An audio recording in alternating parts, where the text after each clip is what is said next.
tanya, tuan-tuan bila sebut JDT, tuan-tuan faham apa? Orang akan sebut Johor Darul Ta'zim. Malam ni jom kita cerita sekarang.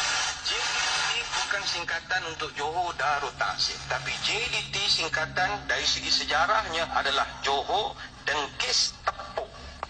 Ramai orang ketawa ya. Siapa Dengkis dan siapa Tepuk?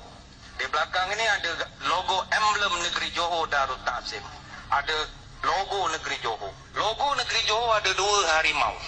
Ini harimau bukan JKR suka-suka lukis punya.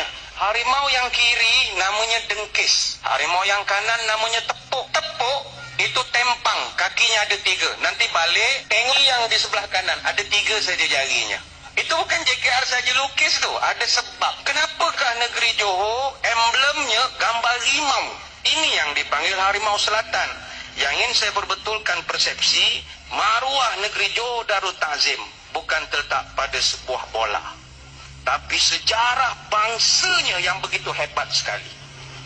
Rupa-rupanya negeri Johor Darul Ta'zim tidak pernah dijajah oleh mana-mana kuasa.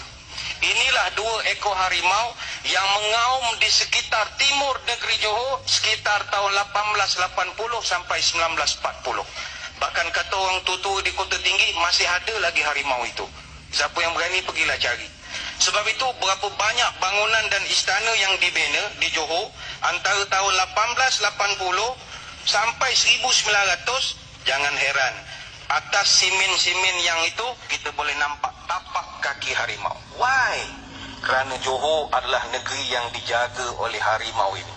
Bukan khurafat tapi sejarah. Itu sebab sejarah membuktikan negeri Johor adalah antara negeri yang paling disegani oleh kerajaan British. Bayangkan almarhum Sultan Sir Abu Bakar Ibni almarhum Temenggung Daing Ibrahim Seri Maharaja Johor adalah Raja Melayu pertama di tanah Melayu ini yang berani berangkat ke England pada 22 Mac 1866. Tahun 1800 negeri Pahang masih perang saudara. Tapi Sultan Johor dia boleh berangkat pergi tahun 1800. Bahkan almarhum Sultan Abu Bakar dia berangkat 6 kali pergi ke England sebelum tahun 1900. Dia pernah bukan sekadar pergi England, dia boleh berangkat pergi Itali, Perancis, Rusia, Switzerland, Mesir, Greece, Turki.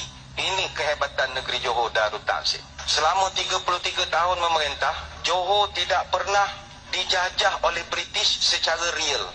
Itu sebab Johor adalah negeri Melayu terakhir dalam Persekutuan Tanah Melayu yang terima penasihat British paling akhir tahun 1910. Maka kekal Johor sebagai negeri Melayu tak bersekutu. Walaupun kita dengan Pahang berjiran, mas kahwinnya sama RM22.50. Tapi kerana tidak pernah dijajah oleh British, tuan-tuan kekal Jumaat cuti, Ahad kerja.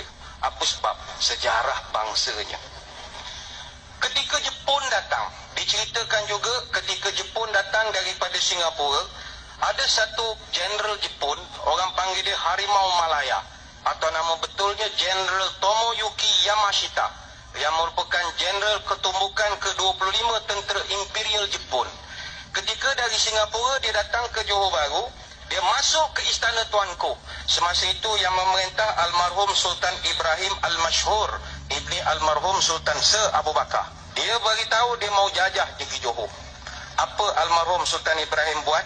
Dia bawa keluar satu darjah kebesaran Jepun, namanya The Grand Cordon of the Order of the Rising Sun, yang almarhum terima pada tahun 1934 dari Maharaja Jepun sendiri.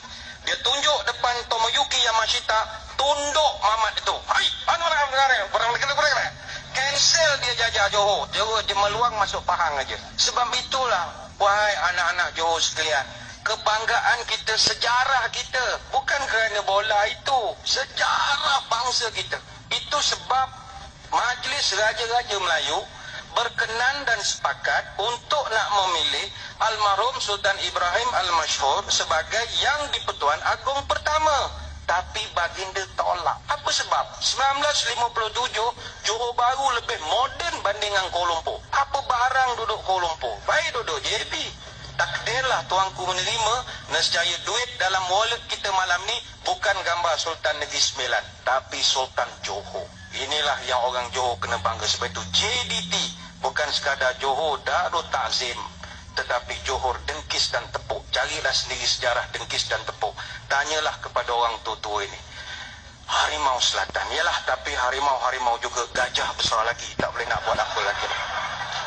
Jadi tengoklah, sama ada Marcos Antonio Elias Santos boleh sekat atau tidak Dixon Wakame Kabuki ataupun boleh tidak Jorge Pereira Diaz melepasi kubu kental gajah Damion Stewart. Kita doakanlah sama-sama, mudah-mudahan. Bila cerita tentang hijrah dan kaitkan dengan bola, selesai. Bab JDT selesai.